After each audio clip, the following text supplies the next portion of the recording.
Welcome to the hotel. It's so wonderful to finally meet you in person.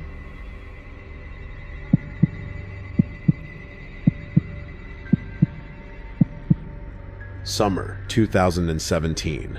The kind of heat that makes the night feel like it's breathing on you. We were halfway through a cross-country move in a rental truck that smelled like old cigarettes and spilled coffee. 12 hours behind us, a flashing engine light in the middle of nowhere ahead of us, and no energy left to push through. The nearest option was a time capsule of a motel crouched off a cracked two-lane in rural Oklahoma. The Silver Key Lodge. The neon was missing letters, so the sign pulsed, the Silver Key Odge in a sick green that made the parking lot look sick too. "It's atmospheric," Liam said, trying to be funny. Maya, the calm thinker, didn't look up from her phone. "It looks like a location scout stream for a crime documentary." "It's one night," I said. "Sleep. Cool the engine. Out before sunrise." Inside, the lobby wore wood paneling that might have been fashionable when payphones were still exciting. The clerk had a face stuck permanently at mildly annoyed and slid a jagged metal key across the counter. The kind you jiggle. Our room 311 sat near the ice machine, which was, naturally, out of order. Room 311 was every budget motel stereotype in one frame. Moth-eaten velvet curtains, a sticky carpet that made your shoes feel unfaithful, a king bed that sagged in the middle like a surrender. The one modern touch, a tiny flat screen bolted too high in the corner, looked apologetic. Bags down, shoulders drop, life creeping back into the bones. Liam went hunting for Wi-Fi like it was oxygen. Maya pulled out her disinfectant wipes and started erasing surfaces one by one. I did the routine bed check corners, seams, the dark seam where the headboard meets the mattress, because the only thing worse than what you might find in a cheap motel is what you don't find because you didn't look. My hand hit something tucked deep between the headboard and the mattress, too heavy for a remote, too deliberate for trash. I fished it free. A small, scuffed, leather-bound book. No title, no logo. A frayed elastic keeping it shut like whatever was inside wanted out. "What is it?" Maya asked, pausing mid-swipe. "Journal?" I turned it over. Old leather. No markings. Liam drifted over, curiosity finally outranking Wi-Fi. "Housekeeping notes," he said, defaulting to reasonable. "Maintenance. Schedules." Yawn. "It's too nice to be maintenance," I said, and slipped the elastic off. The pages were full. Tight handwriting. Obsessively neat, running like ledger lines. At first it was boring enough to validate Liam's theory. Room 202. Toilet clogged. Plunger used. Room 410. Late checkout. Left tip. Then the tone shifted so slowly I didn't feel it until it was too late. Room 305. Wednesday, October 4. Man with loud laugh and gold watch. Wife wears heavy perfume. They argued over the football game. He left at 10:15 p.m. for an hour. She drank wine and watched a rom-com. I read it out loud and felt the room chill a degree. Room 207. Thurs. October 5. Teenage boys. Ordered pizza at 2 a.m. The skinny one cried at a laptop video before sleep. This wasn't maintenance. This was a log private moments, stripped down to bullet points. "That's messed up," Liam said, skepticism bending into something brittle. "Somebody's spying. Or bored," Maya tried, but her jaw had tightened. "Put it away." "It's gross." I should have. Instead, I flipped forward. Months of strangers, habits, fights, secret shames lined up as if to prove privacy was a costume we all wore badly. I landed on the most recent page. Today's date. My chest went hollow. The 14th of July 2017. Room 311. Group of 3. 1 female. 2 male. Late arrival. Rental truck loaded high.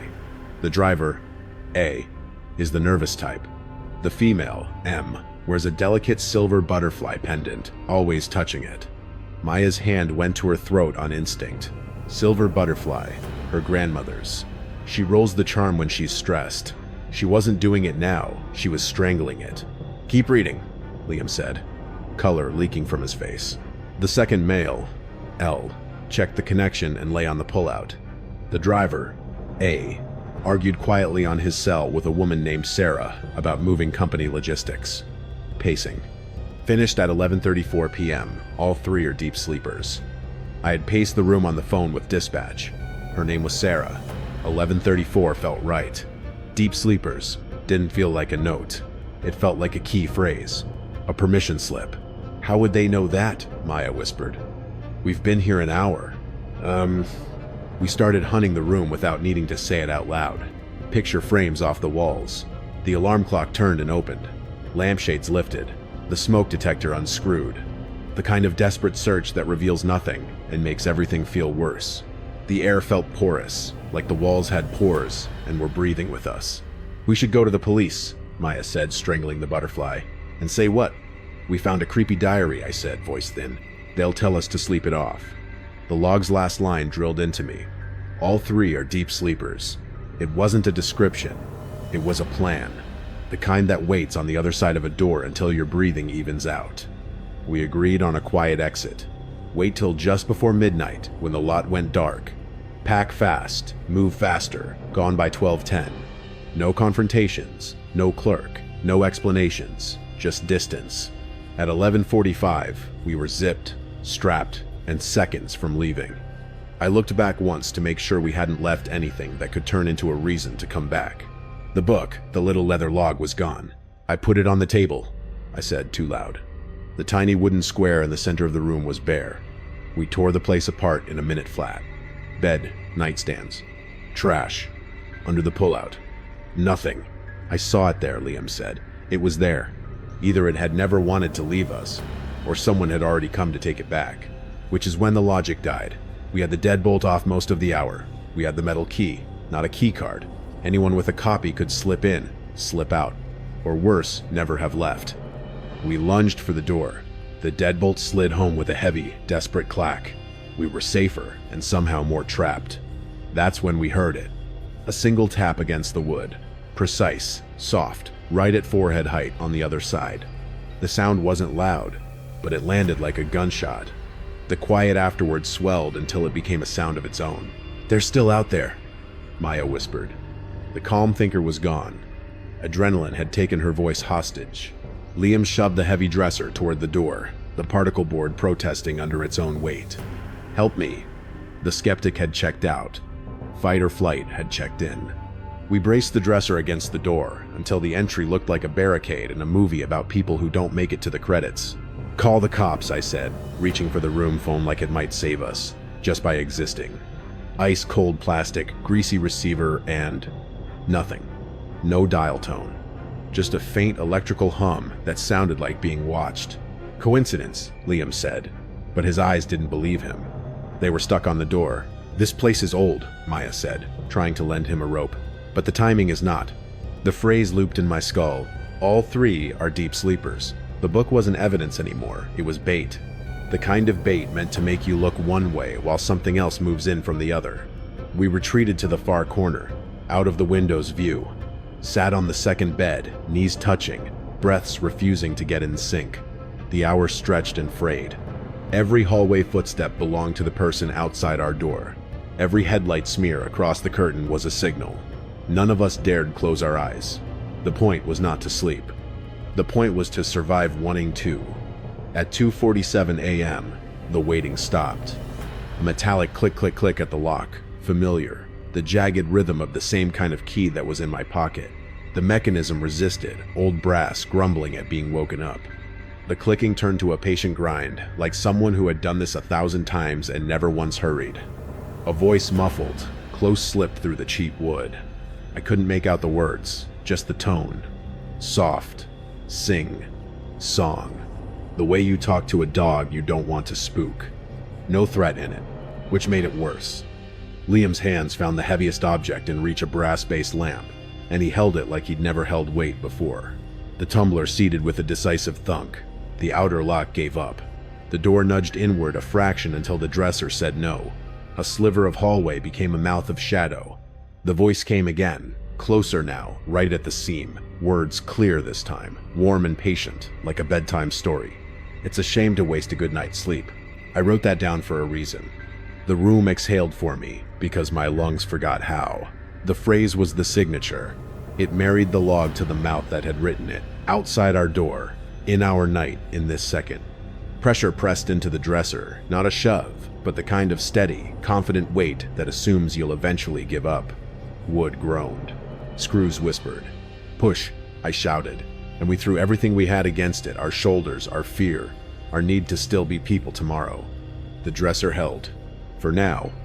We weren't going to make it to sunrise by waiting for sunrise. The dresser trembled against the door, dust shaking loose from the cheap wood. The key outside stopped turning. For one long moment, nothing moved. Then footsteps. Slow, deliberate, fading down the hall. We didn't move until the silence became unbearable. Even then, we didn't speak. The air in room 311 felt like it had weight, like something was sitting on our chests, pressing us into the carpet. At 3 a.m., Liam decided waiting wasn't an option. "We're getting out," he whispered. "Now, M." The plan was simple. Grab our stuff, go out the window, circle to the truck, avoid the hallway entirely. The motel sat on a slight slope, so the back window opened onto gravel, not a drop, just a short hop down. Maya climbed out first. I handed her the bags. Then Liam. When I slid through, the air outside hit like a shock. It was still hot, but at least it wasn't recycled terror. The gravel crunched under our shoes, way too loud. We froze every few steps, scanning the parking lot. The Silver Key Lodge looked deserted, every window black except one. Ours. Room 311. The light inside flicked on. The curtain shifted. Someone was standing there. They were holding the journal. We didn't run. We escaped. The truck roared to life on the second try, coughing like an animal waking from surgery. Liam peeled out, fishtailing gravel into the dark. In the mirror, the motel shrank behind us, just a dying neon sign pulsing green into the night. None of us spoke until the highway straightened out. "What the hell was that?" Maya finally breathed. Liam kept his eyes on the road. "A prank. Has to be. The owner's a creep. Hidden cameras, messed up jokes." I shook my head. "Then how'd they know about your pendant? Or my phone call with Sarah?" "That's not a prank, Liam. That's surveillance." We drove until the sun cracked the horizon and turned the road silver. The heat returned like it had been waiting for us. The next morning, we stopped at a diner 50 miles away. The place was quiet, just us, and a waitress who looked like she'd seen 1,000 road trips end badly. I told her we'd stayed at the Silver Key Lodge. Her face changed immediately. "That place still open?" "Barely," Liam muttered. She set the coffee pot down. "You're lucky. That building's supposed to be condemned. Guy who ran it, Howard Keene, he went missing in 2008. They found journals all over the rooms. He used to write about guests, said he was documenting the hidden hours. No one knows where he went. Some say he's buried in the walls." Maya stopped stirring her coffee. "So who's running it now?" The waitress hesitated. "No one's supposed to be. That should have been the end of it. But nightmares don't end just because you drive away." That night, at the next motel, one of those bright chain ones with key cards and free breakfast, I was unpacking when something fell from the side pocket of my duffel bag. The leather journal. Same scuffed cover, same elastic band. It shouldn't have been there. I'd seen it in the window. Someone had to have put it in my bag while we were still in that room. Maya and Liam watched as I opened it, even though every instinct screamed not to. The new page was dated today. Room 214. Bright motel. 3 guests. They don't sleep well anymore. The driver keeps checking the door. The woman cries in the bathroom when she thinks no one hears. The tall one pretends not to be afraid. Underneath, a final line in darker ink. The Silver Key never closes. We left the journal in a dumpster behind the building, miles away from any town. But sometimes, when I stay in hotels now, I check the nightstand drawer before I sleep. Every once in a while, there's a small leather notebook waiting inside. No title, no logo, always empty until the next morning. And on the first page, there's always the same handwriting, the same neat letters. "Room your number here. Checked in at 11:47 p.m. Deep sleepers."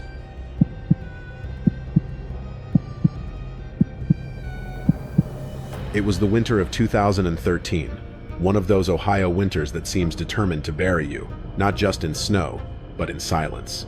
I was 22, a college dropout, broke, and desperate for any job that didn't involve standing in the cold. That's how I ended up working the night audit shift at a place called the Regency Suites. It was one of those business class hotels that had been nice once, back when pagers were cutting edge. Now it was a fading relic marble floors, scuffed to dullness, fluorescent lights flickering like they were on life support, and a scent of disinfectant that barely covered the smell of old carpet. The hours were 11 p.m. to 7 a.m. Just me, a pot of stale coffee, and an empty lobby echoing with its own loneliness. Normally, I liked the quiet. No guests, no chaos. Just reports, system checks, and mindless routine. My coworker, David, a man in his late 50s, usually shared the night shift with me. He'd been working there 20 years, one of those guys who knows every creak, every flickering light, and has a ghost story to match each one. David was a chronic overreactor. He'd hear a noise in the vents and call maintenance, see a shadow on camera and start praying under his breath. But he was good-hearted, and his paranoia was almost comforting proof someone cared enough to be scared. He was off that week, so the place was all mine. Around 1:30 a.m., I was running through the nightly reports. Only 2 occupied rooms, 504 and 612. Room 504, standard guest. A traveling pharmaceutical rep. Room 612, something else entirely. The system listed it as permanent reservation, non-billing. I remember David mentioning it once. Said something about an old long-term gentleman from back in the day, someone who'd been grandfathered in when the hotel changed ownership. I'd laughed it off at the time. Every hotel has weird paperwork. That night, the silence broke with a harsh B-E-E, P-B-E-E, P-B-E-E, P-E echoing from the elevator hall. It took me a second to realize what it was. Someone's key card failing to read. Over and over again. I left the front desk and walked over. A man stood there, tall and thin, swiping his card with mechanical precision. His posture was perfect, his movements too slow, too deliberate. He wore a heavy, dark overcoat, buttoned to the collar, and black leather gloves. Even inside, he hadn't taken them off. "Can I help you, sir?" I asked, trying not to sound as unsettled as I felt. He stopped, turned toward me. His eyes were a washed-out gray-blue, almost colorless. "The card is faulty," he said. His voice was low, formal, like something out of an old black-and-white film. "The system has denied my access." "Of course, sir," I said. "What's your room number?" He hesitated just long enough to make me feel watched. Then, 612. My name is Mr. Elias Thorne. The name hit me. Room 612. The permanent reservation. "Right," I said quickly, forcing a smile. "Let's get that fixed." I went to the computer, tried remaking his key. The system instantly flashed an error. Access denied. System override active. Physical key required. Physical key? Those had been phased out years ago. I told him to wait a moment and went to the back office. David kept an emergency checklist taped above the safe.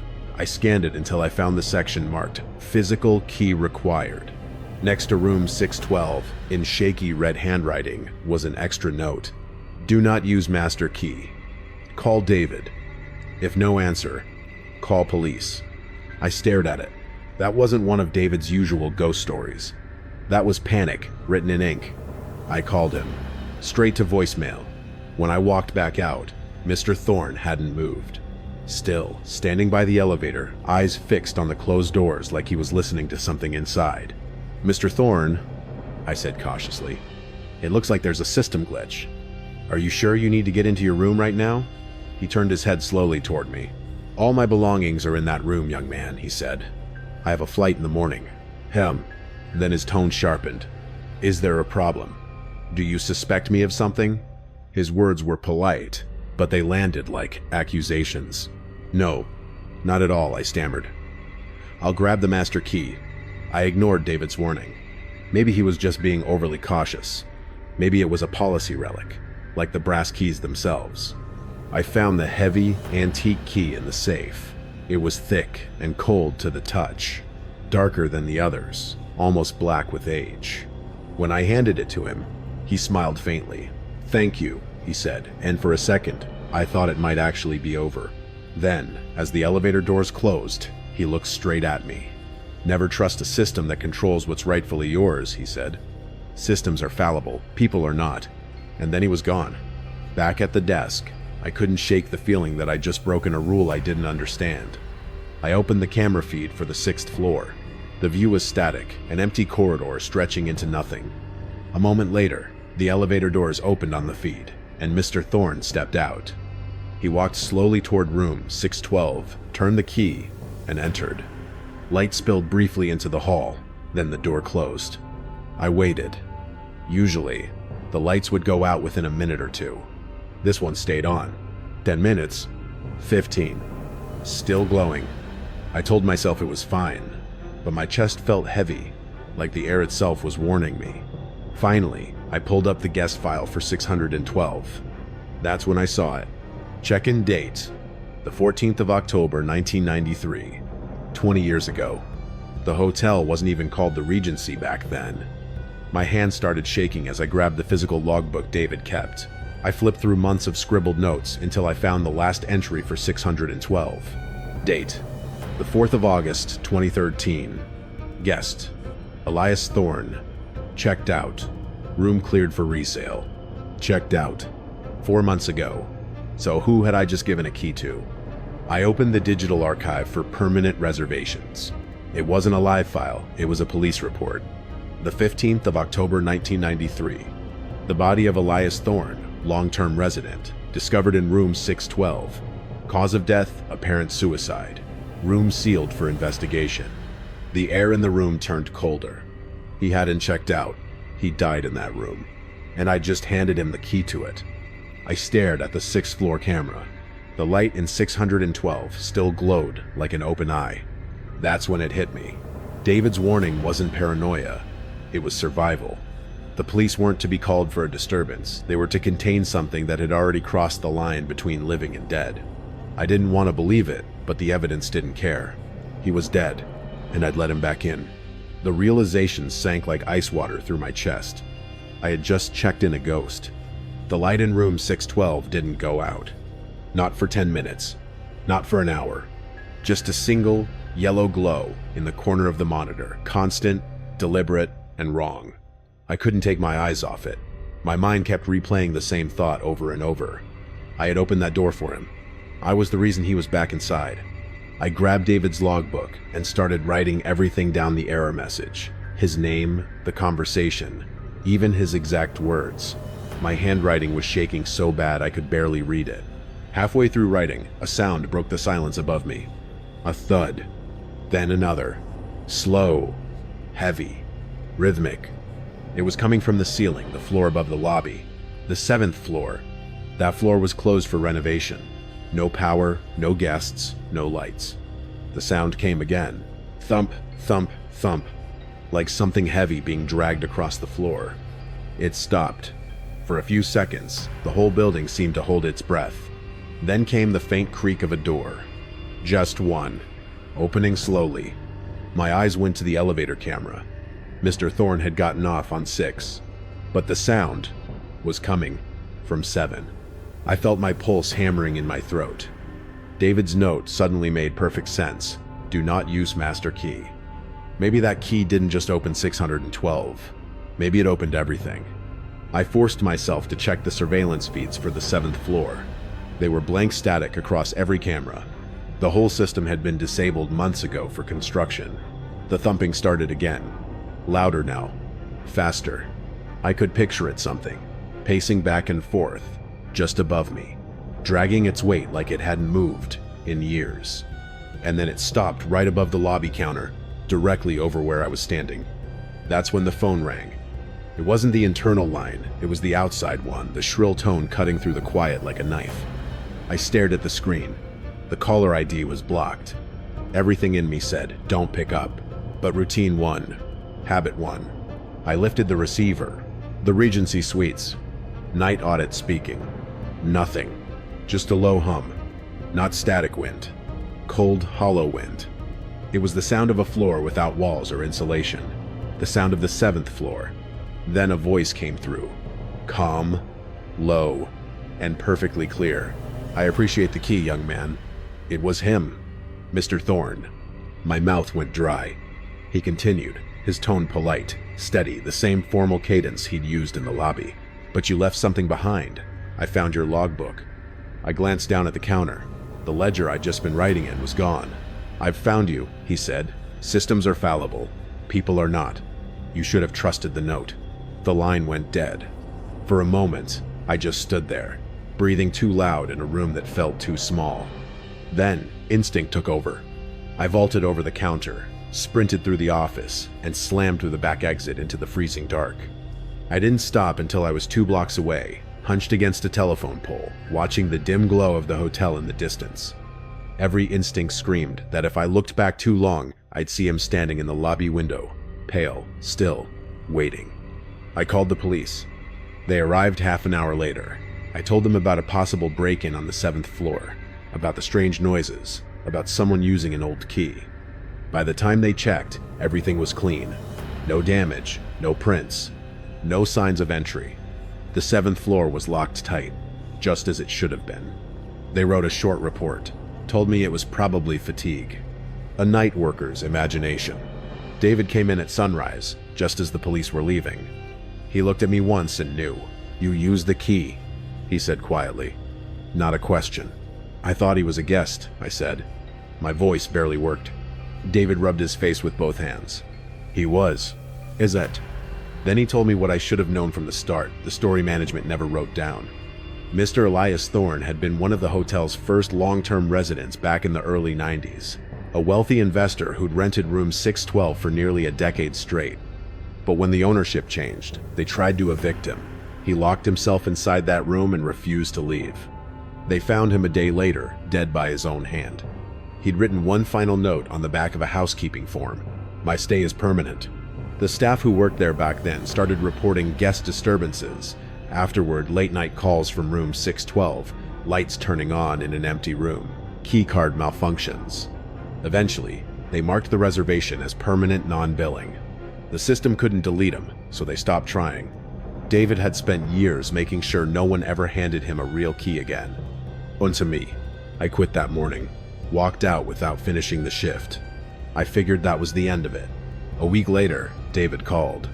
I could hear the exhaustion in his voice before he said a word. "They found something," he said. "Where?"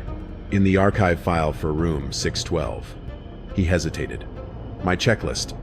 The one that said call police." It was folded up and tucked into the folder. "So?" I asked, already dreading the answer. "So I didn't put it there." There was silence. Then his voice dropped to a whisper. "He added a line, William, in perfect handwriting. Same old-fashioned script." I waited. David swallowed hard. It said, "Do not check out. Stay. Your reservation is now permanent." That was the last time I heard from him. He quit the next day. I never went back to that hotel. But sometimes, when I travel, I still see that name pop up in certain booking systems. Elias Thorne, permanent resident. Always room 612. I used to think it was just a glitch, a leftover file buried in some old system. But I've started to notice something else. Every time it appears, it's tied to a hotel where I'm staying. Different states, different cities, but always one entry, one room, one name. And every night, around 1:30 a.m., there's always a faint sound somewhere outside my door. 3 slow knocks, like someone politely reminding me that I never really checked out.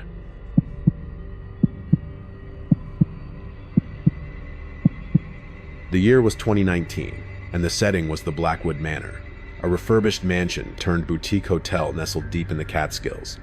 It was the kind of place that was supposed to be charming and rustic, but instead felt isolated and heavy with an untold history. My company had booked a weekend corporate retreat there. I was traveling with my colleague, Emily, the calm thinker, and my supervisor, Marcus, the quintessential skeptic, a pragmatic, hard-nosed man who dismissed any talk of feelings or intuition as unproductive noise. The 3 of us were assigned a 2-bedroom suite on the 3rd floor, Suite 304, in the hotel's oldest wing. The suite was vast, with high, ornate ceilings and massive, curtained windows overlooking a dense, snow-covered forest. Emily took the smaller bedroom, and Marcus and I flipped a coin for the master. I won, and Marcus, grumbling about my unnecessary superstition, took the secondary room. That first night, the atmosphere in the hotel was tense. The weather had worsened, and a sudden snowstorm had knocked out all the local cell service. We were completely cut off. The hotel Wi-Fi was only accessible in the central lobby, leaving the old wing in a state of digital silence. Marcus, whose entire sense of self was tied to his corporate connectivity, was immediately on edge. I was lying in the master bedroom, trying to read by the glow of an ancient bedside lamp, when a sound filtered through the thick walls. It was a faint, almost musical sound, like a single key of a piano being struck, then held. Ding. It was repetitive, precise, and completely out of place. I sat up, listening intently. Ding, ding, ding. It wasn't random. It was a slow, deliberate rhythm coming from somewhere very close. I got out of bed and crept to the living room of the suite. The sound was definitely louder here. It seemed to be coming from the wall that separated my bedroom from Marcus's. I knocked softly on Marcus's door. No answer. I knocked again, louder. Marcus opened the door, his face a mask of irritation. He was wearing an expensive silk robe and holding a printout of a budget spreadsheet. "What is it, Robert? I'm trying to review the Q3 earnings." "Did you hear that?" I whispered. "That sound?" He paused, tilting his head. The faint ding, ding, ding persisted. "It's a noise, Robert. This place is 100 years old. Pipes, a settling foundation. Go back to sleep. It's unproductive noise." The skeptic in him was already dismissing the sound, filing it under non-threatening. "It sounds like a piano key," I insisted. "It's rhythmic. It's a loose pipe vibrating with the furnace," he stated, his finality absolute. He started to close the door, but I caught the edge with my hand. "Wait, Marcus. It's coming from that wall," I said, pointing to the solid wall of his room. He sighed, completely exasperated, and finally let me in. We both stood in the middle of his room, listening. The sound was strongest here, and it seemed to be coming from the corner near his antique writing desk. Marcus leaned in, placing his ear against the heavily wallpapered wall. "See? Nothing. Just a faint hum. You're overtired, Robert." Then, he rapped his knuckles sharply on the wall. Hollow. The ding, ding, ding immediately stopped. The sudden silence was more shocking than the sound itself. I looked at Marcus, and for the first time, I saw a flicker of uncertainty in his eyes. "Okay," he conceded, trying to regain his composure. "Fine. Someone's playing a prank. A drunk guest. I'll call the front desk in the morning." But as he said the words, I noticed something about the corner where the sound had seemed to be the loudest. It looked marginally different from the rest of the wall. The antique, floral wallpaper seemed to have a faint seam in the paper, running vertically. I pressed my palm against the spot where Marcus had rapped the wall. It felt unusually cool to the touch. "Marcus," I said slowly, "this isn't a wall. I think this is a door." Marcus let out a short, sharp, cynical laugh. "A door to where?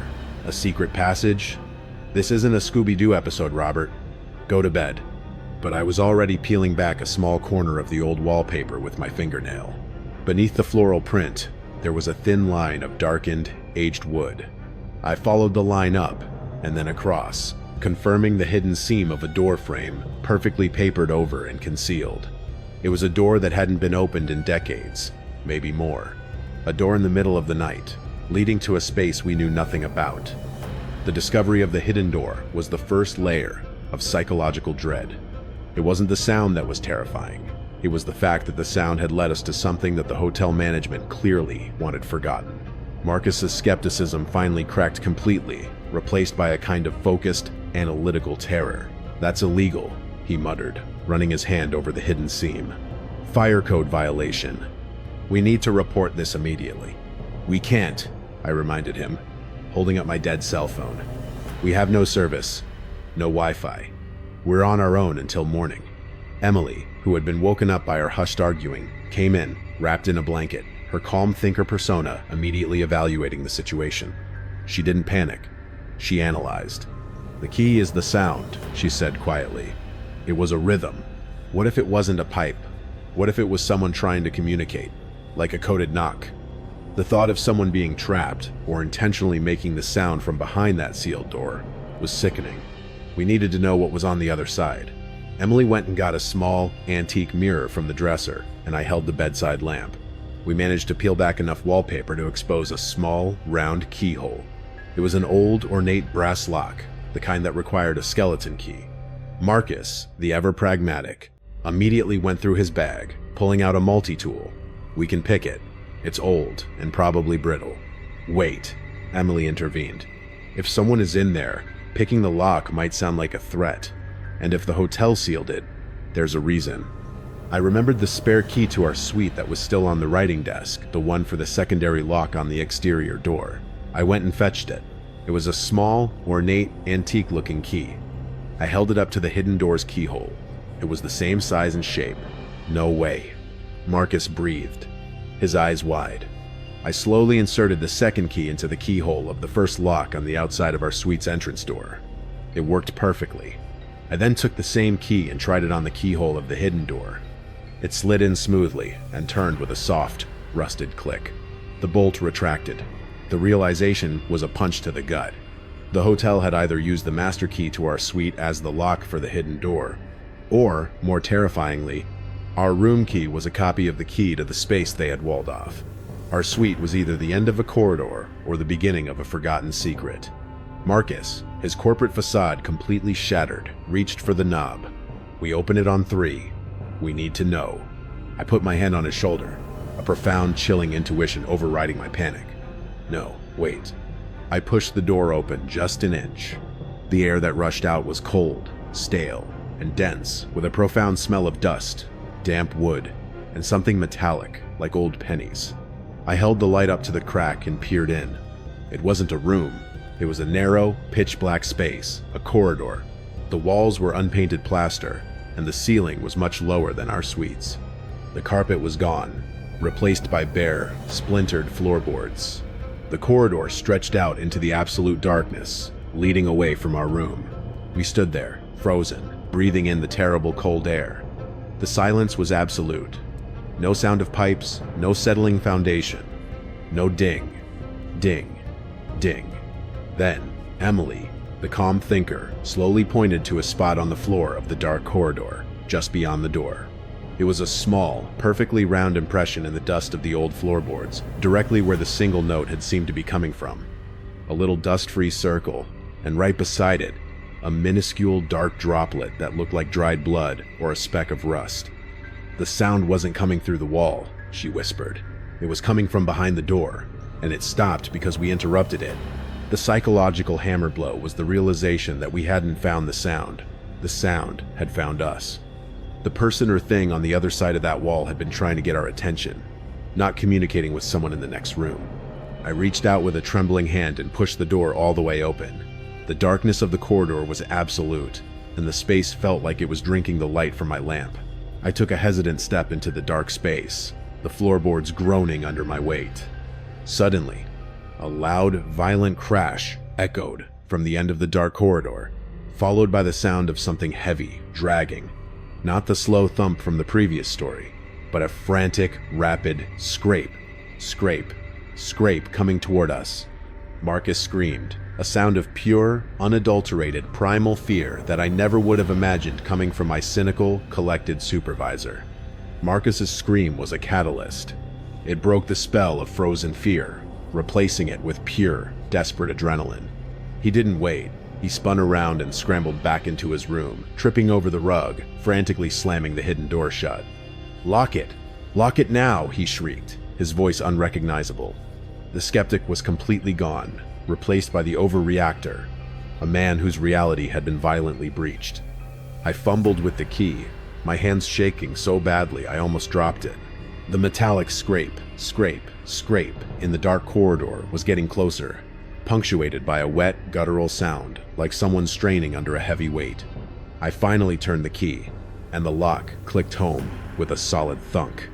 Emily, calm but her face ghostly pale, immediately began pushing Marcus's massive mahogany dresser against the newly sealed door. I helped, working in a blind, terrified coordination. We jammed the dresser against the doorframe, using sheer panic-fueled force. The moment the dresser was secure, the heavy scrape on the other side stopped. A new sound began. It was a rhythmic, controlled K-knock, K-knock, K-knock, directly on the inside of the hidden door, right where the keyhole was. It wasn't violent. It was insistent, cold, and unnervingly patient. "He knows we're here," Marcus whimpered, cowering behind the dresser. He saw the light. "He knows we can't call out." "It's not a he," Emily whispered, her eyes fixed on the door. "Listen." That scraping sound was too low to the ground. It was dragging something. I remembered the droplet on the floorboards, the metallic smell, and the empty, vast blackness of the corridor. The hidden space was a hallway, meaning it led somewhere else. Our room wasn't the end of a forgotten space. It was a checkpoint. The knocking stopped. The silence that followed was broken by a new sound, coming not from the door, but from the far corner of Marcus's room. It was the low, gentle sound of a single piano key being struck again. Ding, ding, ding. The rhythmic, coded knock. But the sound was coming from the exterior wall of Marcus's room, the one with the large, curtained window overlooking the snow-covered forest. I stared at the wall, a fresh wave of nausea hitting me. "It's the wall," I gasped. "It's not coming from the hidden door anymore. It's coming from the outside." We crept to the window and cautiously pulled the heavy velvet curtain aside. The window was massive, old, and sealed shut against the snowstorm. We peered out into the swirling white abyss. There was nothing, just the thick, dark trees and the falling snow, lit by the weak glow from our suite. The light in the forest was too poor to see the ground clearly. Ding, ding, ding. The sound was loud now, vibrating in the window pane. It was clearly coming from the exterior of the building, right outside Marcus's window on the 3rd floor. "It can't be a person," Marcus stammered, his body shaking uncontrollably. "We're 3 flights up, in a blizzard." Then, Emily, the calm thinker, who had been studying the old window, pointed to a very specific spot on the sill. "Look at the condensation." The condensation on the glass of the massive window was thick, but right in the center of the pane, there was a perfectly clear, circular print. It was too small to be a hand. It looked exactly like a suction cup, and as we watched, a faint, wispy smudge appeared just above the circular print, then began to slowly, deliberately write in the condensation on the inside of the glass. The air in the room grew suddenly cold. It wrote one word: "Found." The realization was a terrifying epiphany. Whatever was in the hidden corridor had not been deterred by the locked door. It had known we were trapped, without communication, and it had somehow navigated the hotel's exterior, 3 floors up in a blizzard, to reach our only visible vulnerability: the window. The ding sound was not a knock or a key. It was the sound of its tool, making contact with the glass. The fear of being trapped in the suite was immediately replaced by the panic of being exposed. The thing knew we were there, and it was watching us, writing its simple, terrifying message. Marcus finally broke. He let out a strangled cry and grabbed a heavy, bronze bust of a long-dead mayor from the mantelpiece. He was going to smash the window and try to escape. "No!" Emily screamed, tackling him. "The sound will bring the whole hotel, or worse, it will let him in." I was caught between them, my heart pounding a furious rhythm in my ears. I knew Emily was right. We were cut off, locked in, and the one thing that had tracked us from the hidden hallway was now at our window. We spent the remaining 4 hours of the night huddled in the corner of the master bedroom, the furthest point from both the hidden door and the window. We wrapped ourselves in blankets and sat in absolute silence and darkness, listening to the continuous, relentless ding, ding, ding from the window, and praying for the first sliver of dawn. Just before 7 a.m., the snow started to ease.